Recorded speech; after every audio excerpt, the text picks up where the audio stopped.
Hello, my name is Trent Malachik, and I'm the Northwest Area Ag Econ Specialist for the Oklahoma Cooperative Extension Service. I'll be providing an overview of 2014 Farm Bill commodity programs. Some policy changes for commodity producers included the elimination of direct, countercyclical, or acre program payments in the 2014 Farm Bill. This was a one-time decision to elect a program, and producers had to choose from either price loss coverage or agricultural risk coverage. Price loss coverage, also known as PLC, provides payments when prices fall below a reference price. Agricultural risk coverage, or ARC, makes payments when revenue falls below a benchmark revenue. There was also a new crop insurance option created called SCO, or Supplemental Coverage Option, for price loss coverage participants. A new crop insurance option was available for cotton producers called STAX. No ARC or PLC program is available for cotton producers. Instead, base acres that were in cotton will now be rolled into generic base acres, and they will have the option to enroll in ARC or PLC on an annual basis. As is listed below, there are 21 covered commodities in the 2014 Farm Bill. These include, but are not limited to, canola, corn, grain sorghum, peanuts, sesame seed, soybeans, sunflower seed, and wheat. For 2014 and subsequent crop years, cotton is no longer a covered commodity. As was stated earlier, cotton base acres will become generic base acres. We've included a flow chart to help explain how producers manage the enrollment of their crops in the new 2014 Farm Bill programs.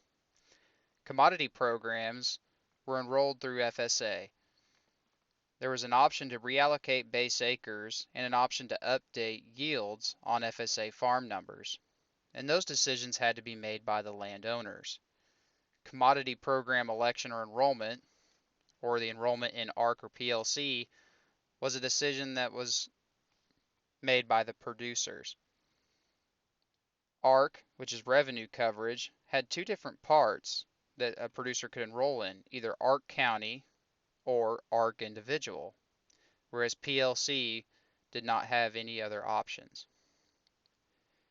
Now on the crop insurance side, a producer had to purchase an individual insurance policy in order to be eligible to purchase SCO.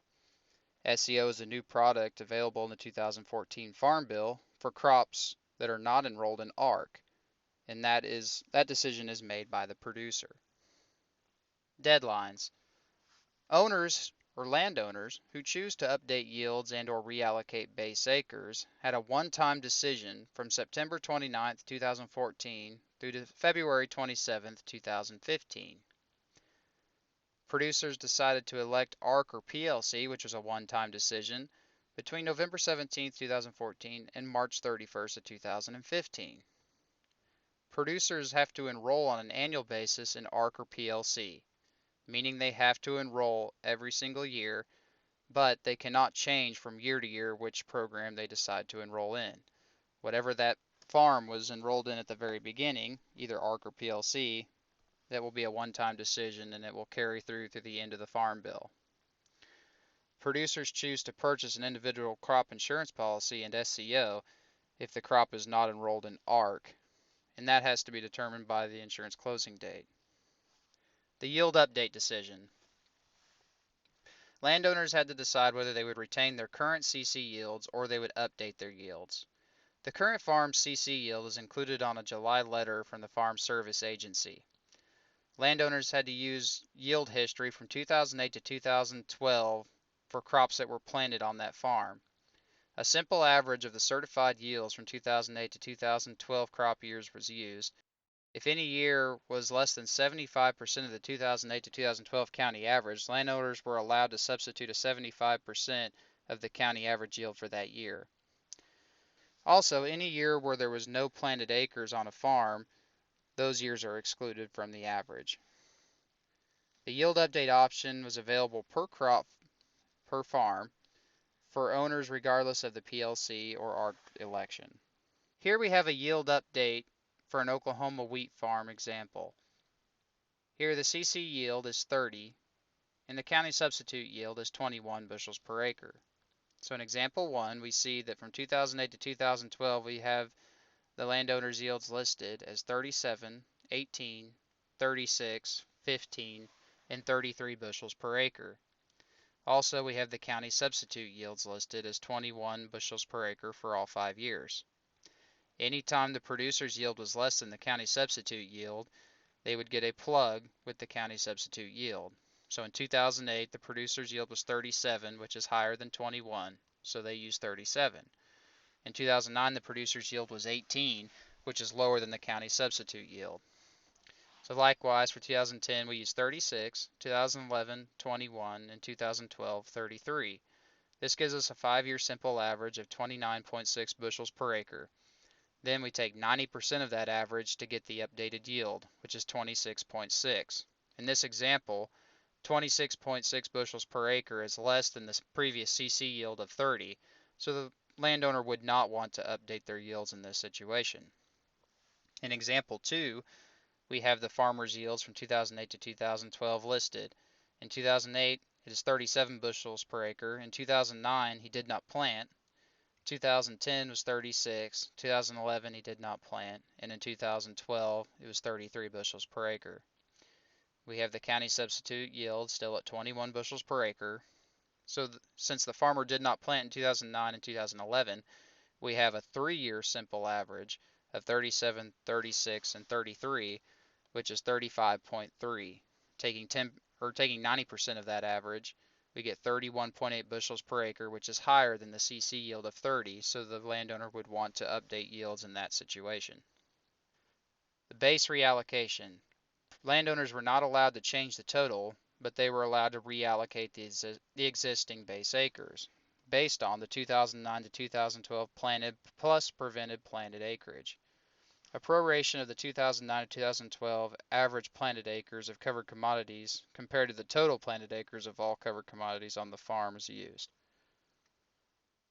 So for example, here we have 3 different crops: corn, grain, sorghum, and wheat. The current base acres for corn is 100, grain sorghum is 50, and wheat is 300 for a total of 450 base acres. These will be the base acres we will be reallocating. The 2009 to 2012 average planted acres for this farm was corn at 50 acres, grain sorghum was not planted in that time period, and wheat at 300. The reallocation percentage will be corn at 14.29%, and wheat at 85.71%. Therefore, the reallocated base acres would be 64.31 acres for corn and 385.69 acres for wheat. This is calculated in the table below, where we can see that in 2009 there was 100 acres of corn planted.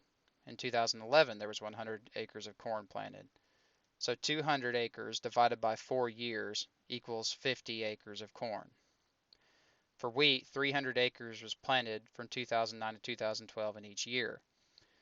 Therefore, the 2009-2012 average is 1,200 acres divided by 4 years equals 300 acres. So we have a total of 350 planted acres, and we are going to be reallocating 450 acres. So that's where we have to use those percentages. What to choose: agricultural risk coverage versus price loss coverage.